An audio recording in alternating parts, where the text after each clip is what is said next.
You know, death is the elephant in the room of human consciousness. We circle around it, we whisper about it, we build entire civilizations as monuments against it, but we don't really look at it. We don't really ask the hard questions. And I find this fascinating because death is the one absolutely guaranteed experience that awaits every single person watching this video. Now, let me be clear from the outset. When I speak about death, I'm not offering you comfort food philosophy.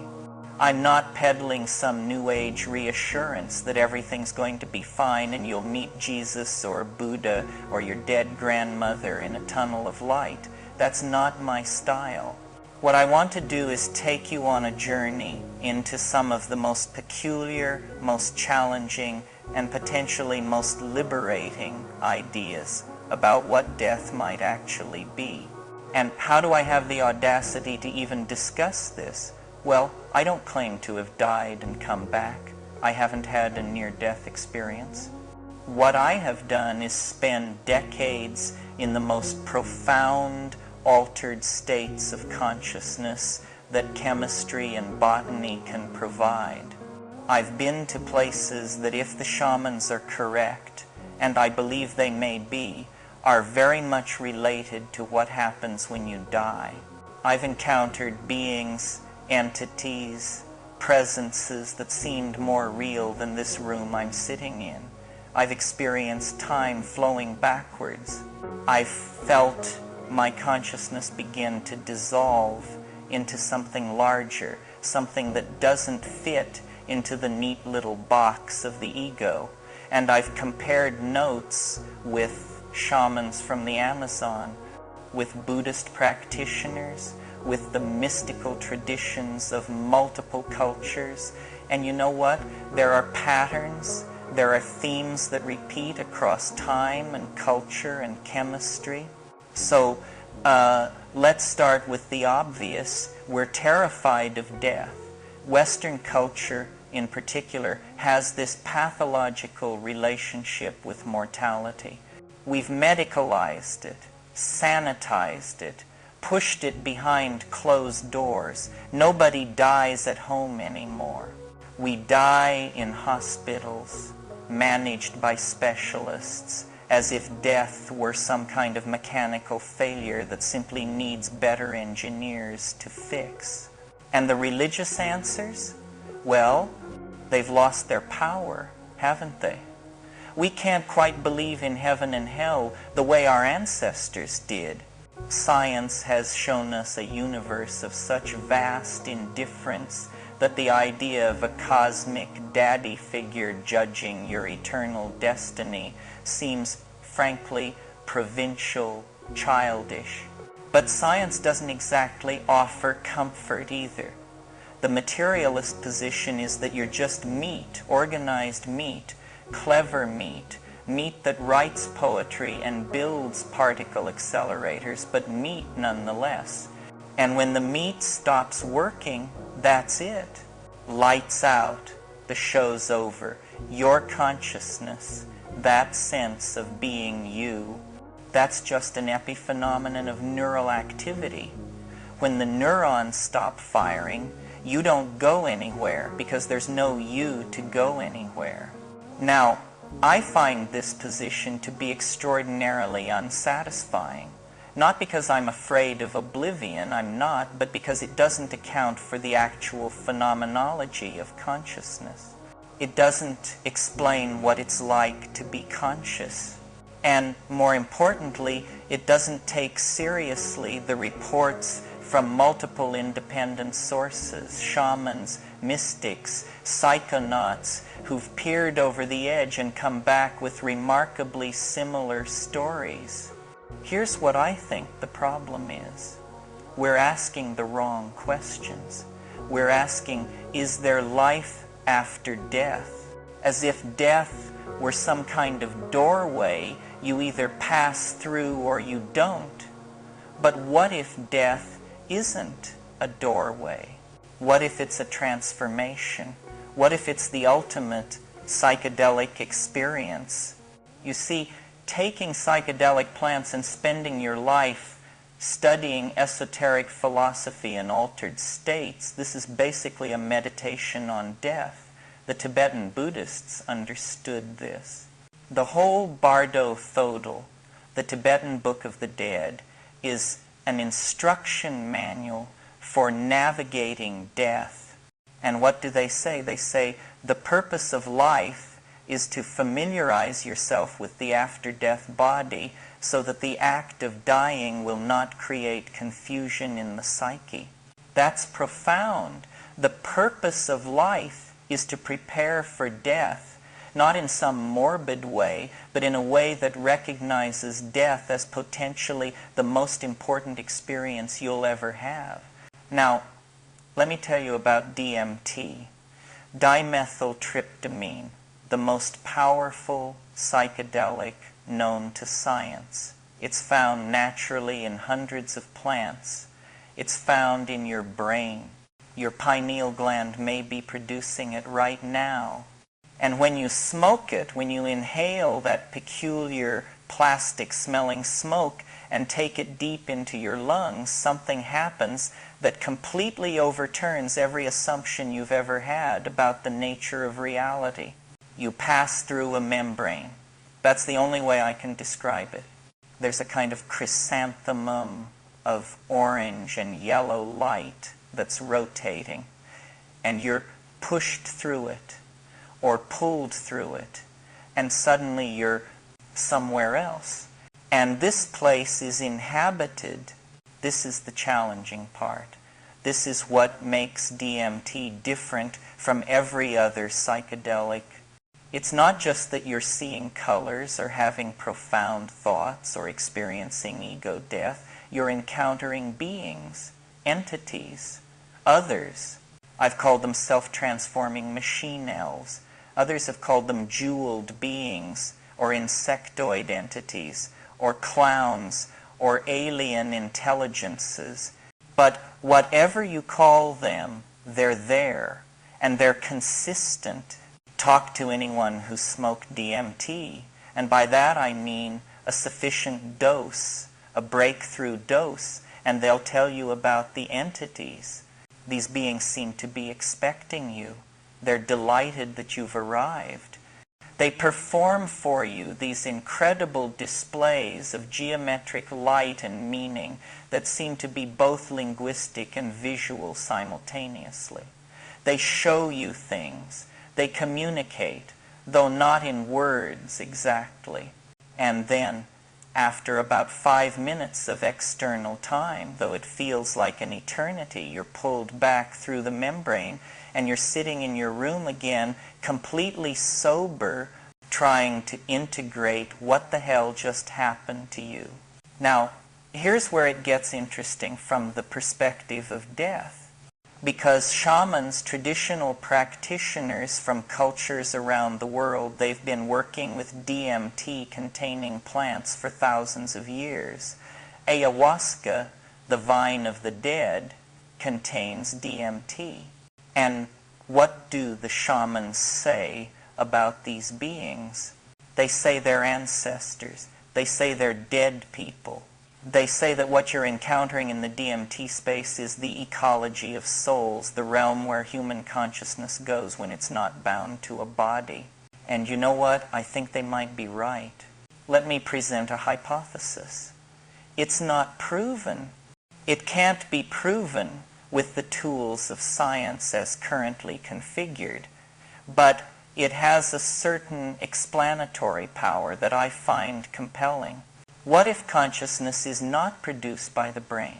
What if the brain is more like a television set, a receiving apparatus, a reducing valve that takes a much larger field of consciousness and narrows it down to the manageable, survival-oriented focus that we call ordinary waking consciousness? In this model, you are not primarily biological. You're not a body that has somehow generated a mind. You're a hyperspatial object, a structure of information and meaning and memory that's casting a shadow onto matter. The shadow in matter is your physical organism. This isn't just mystical hand-waving. It's actually more parsimonious than the materialist view, because the materialist view has to explain how 3 pounds of gray matter can generate the infinite qualitative richness of subjective experience. How does the redness of red emerge from neural firing patterns? How does the taste of chocolate, the poignancy of nostalgia, the numinous feeling of awe at the night sky, how do these emerge from meat? The materialists don't have an answer. They just wave their hands and say, well, it's complicated. But what if it's not complicated? What if consciousness is primary? What if the universe is not made of matter primarily, but of experience, of awareness, of something more like mind than like stone? In this view, when you die, you're not extinguished, you're released. You're released from the narrow focus of the ego, from the constraints of three-dimensional space and linear time. And you enter into what I've called the ecology of souls. An ecology, by definition, is a complex, interconnected system with many different types of inhabitants. And that's what the DMT space appears to be. It's crowded, it's busy. There are all kinds of beings there with different agendas, different morphologies, different relationships to human consciousness. Some of them are benevolent teachers. They seem to have genuine affection for humanity and a desire to communicate important information. Others are more neutral. They're going about their business, and you're just passing through their neighborhood. And some, frankly, seem malevolent or at least indifferent to human welfare. But they're all there. All these presences, all these awarenesses, all these centers of consciousness that are not currently embodied in human form, or perhaps they were once, perhaps they will be again. Now, here's where my thinking gets really peculiar, and even I'm not sure I entirely believe this, but I'm going to share it with you anyway, because it has a certain elegance. What if, when you die, time begins to flow backward for you? The Tibetans talk about this. They say that in the dying process, you re-experience your entire life, not in some Hollywood montage way, but thoroughly, completely. You become your life. And then, as this backwards movement continues, you divide your consciousness, splits into the consciousness of your parents and the consciousness of your children. Think about that. You become your ancestors and your descendants simultaneously. And then they divide again, moving further back in time and further forward in time. And this process continues, this division and redivision, moving both backward and forward through the temporal dimension until eventually, and the Tibetans say this takes 42 days, you're reconnected to everything that has ever lived. You become the ocean, the morphogenetic field, the one of Plotinus, the Tao, the Gaian mind. Choose your terminology, but you're no longer a separate, individuated consciousness. You've returned to the source. A person in this view is a focused illusion of being. It's a temporary stabilization, a vortex in the flow, a standing wave pattern of consciousness. And death is when that pattern can no longer be maintained. The energy that was organized into the shape of you dissipates back into the larger field from which it arose. This is actually consistent with the second law of thermodynamics. Everything runs down. Every structured, organized system must eventually yield to entropy. But here's the thing, information is not lost. The pattern that you were, the meaning that you embodied, that doesn't just evaporate. It's conserved. It's distributed throughout the system. You are not erased. You're dissolved. You're integrated. You become part of the larger conversation, the larger song, the larger dance of consciousness that permeates the universe. So what does this mean practically? How should you live your life if you take seriously the possibility that death is not annihilation but transformation? First, I think it means you should explore consciousness, not recklessly, not frivolously, but with the same rigor and seriousness that a scientist explores the natural world. Altered states of consciousness, whether achieved through meditation, through sensory deprivation, through fasting, through breathing exercises, or yes, through the judicious and responsible use of psychedelic compounds. These are windows into other dimensions of reality. The shamans say that the purpose of life is to familiarize yourself with the after-death body. In yogic terms, they talk about the subtle body, the energy body, the light body. These are not metaphors. They're attempts to describe an actual structure of consciousness that exists whether or not you're currently incarnated in a physical form.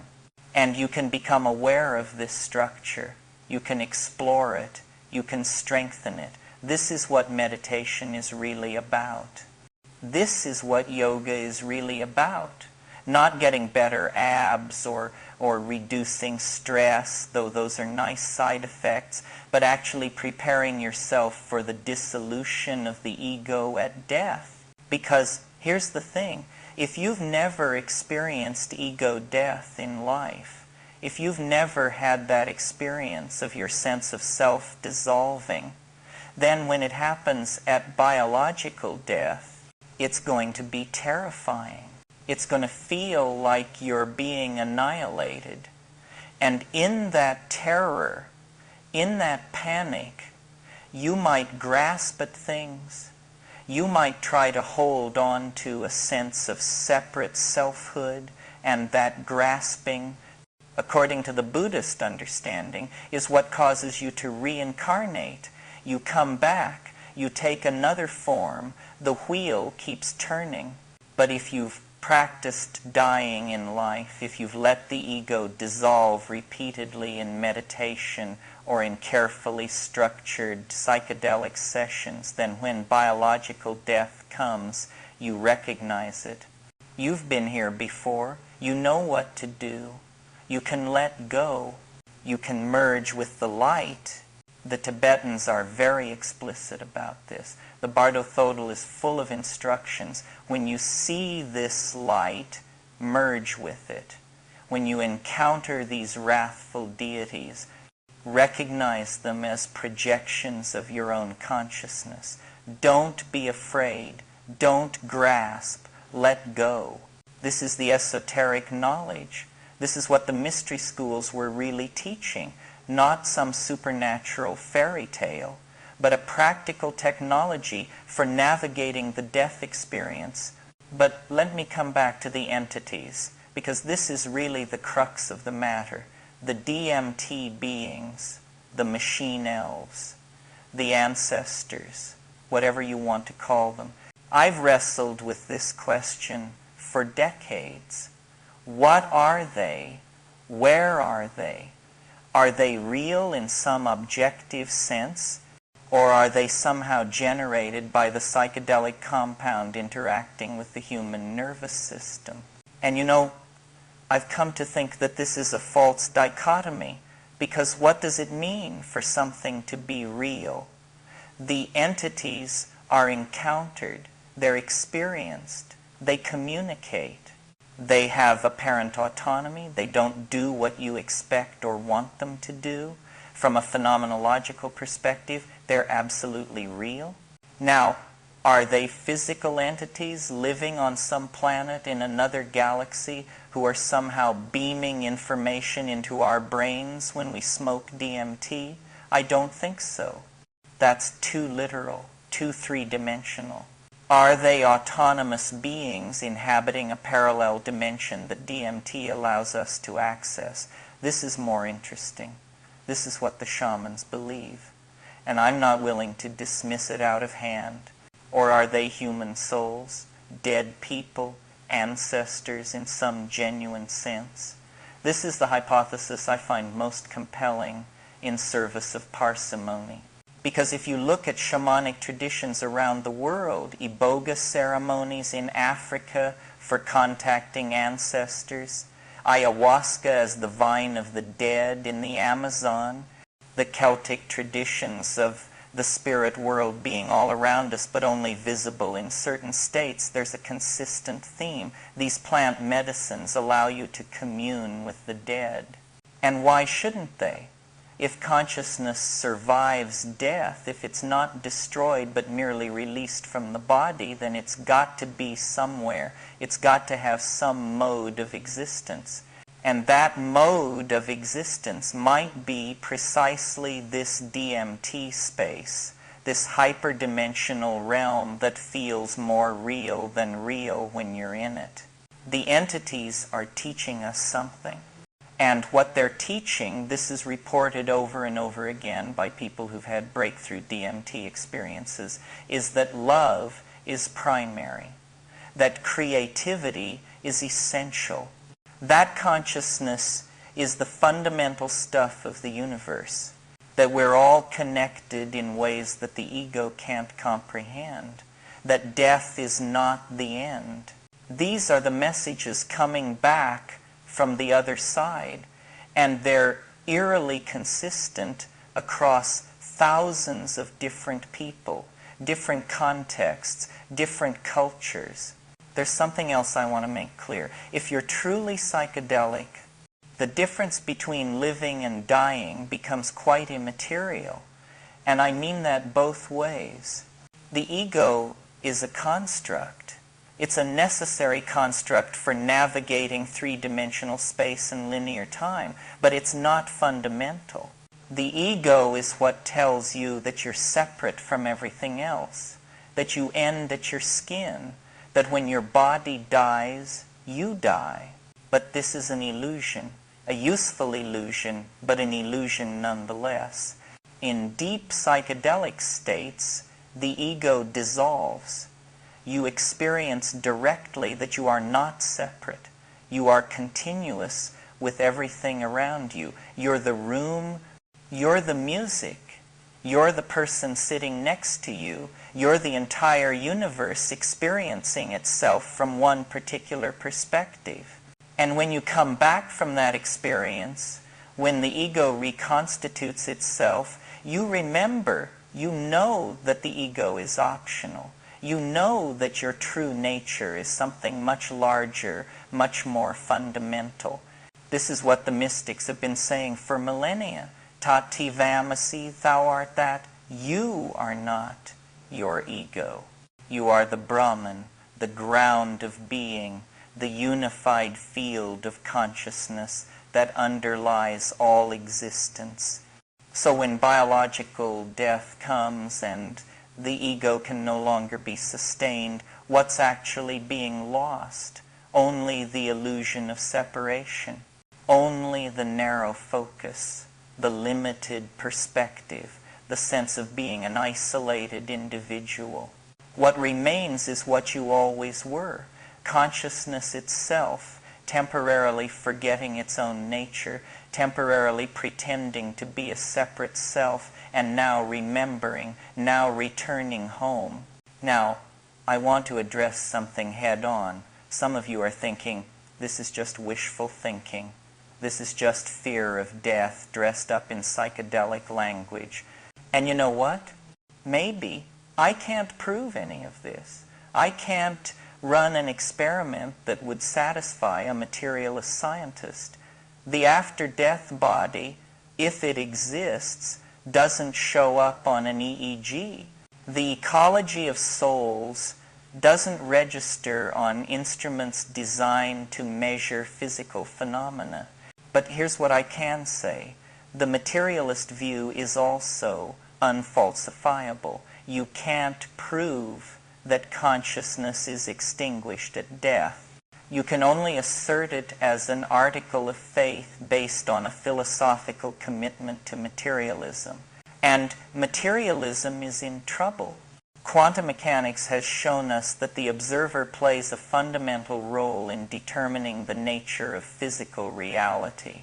The hard problem of consciousness, how subjective experience arises from objective brain states, remains completely unsolved. The fine-tuning of the universe's physical constants that allow for the existence of life suggests that we live in a participatory cosmos, not a dead mechanical one. The universe is weird. It's much weirder than our ordinary common sense would suggest. And death, the one universal human experience, the one thing that happens to absolutely everyone, why would we expect that to be straightforward? Why would we expect that to fit neatly into our materialist box?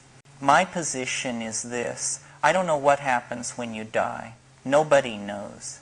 But the evidence from altered states of consciousness, from mystical traditions, from psychedelic exploration, from shamanic practice, all of it points in the same direction. It points toward consciousness being fundamental. It points toward death being a transformation rather than an annihilation. It points toward the existence of dimensions of reality that we don't normally perceive, but that are no less real for being invisible. And I think it's worth taking that evidence seriously, not credulously, not without critical examination, but seriously. So how do you live with this? How do you live your life with the understanding that death might not be the end, but also might not be what any religion has told you it is? I think you live with more courage, more curiosity, more willingness to explore the edges of experience. You stop wasting time on trivial bullshit. You stop deferring your dreams. You stop living as if you have forever. Because even if consciousness continues after death, this consciousness, this particular configuration of memory and personality and perspective is temporary. It's precious precisely because it's fleeting. You take the exploration of consciousness seriously. You meditate. You reflect. You read the mystics and the philosophers. You consider carefully, responsibly, in proper set and setting, the use of psychedelic compounds as tools for investigating the nature of mind.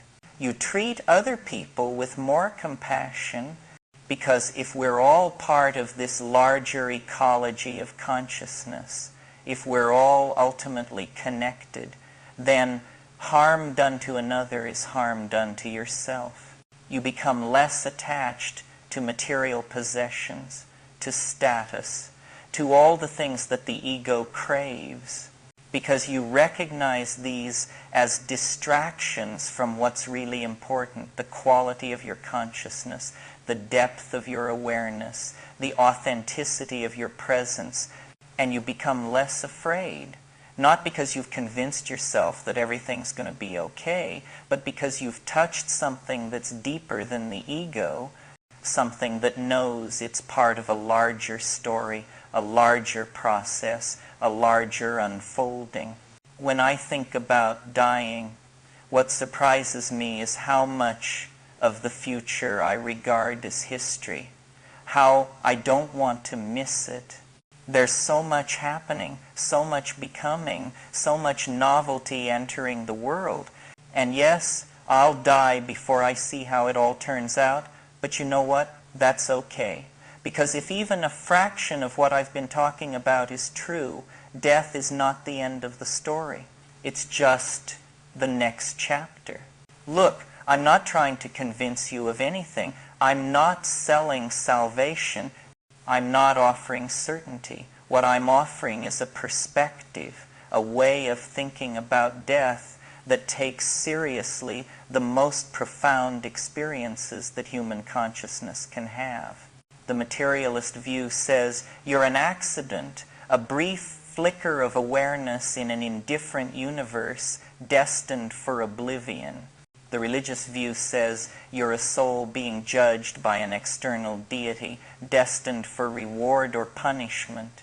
I'm suggesting a third alternative, that you're an expression of a universal consciousness, temporarily individuated, exploring reality from one particular vantage point, and destined to return to the source while maintaining some thread of continuity, some essence of what you were. Is this true? I don't know. But it's consistent with the evidence from altered states. It's consistent with mystical traditions from around the world. And it's certainly more interesting, more inspiring, more worthy of a creature capable of asking these questions in the first place. So explore consciousness. Take the inward journey seriously. Prepare yourself for the dissolution of the ego. And when death comes, as it will come for all of us, meet it not with terror, but with curiosity, with the same spirit of adventure that you'd bring to any great mystery, any great exploration, because that's what death is. It's the final frontier, not outer space, inner space, the infinite within. And the entities, the machine elves, the ancestors in the DMT space, maybe they're waiting for us. Maybe they've been waiting all along. Maybe they're the welcoming committee, ready to show us what comes next. I guess we'll all find out eventually. And you know what? I'm looking forward to it.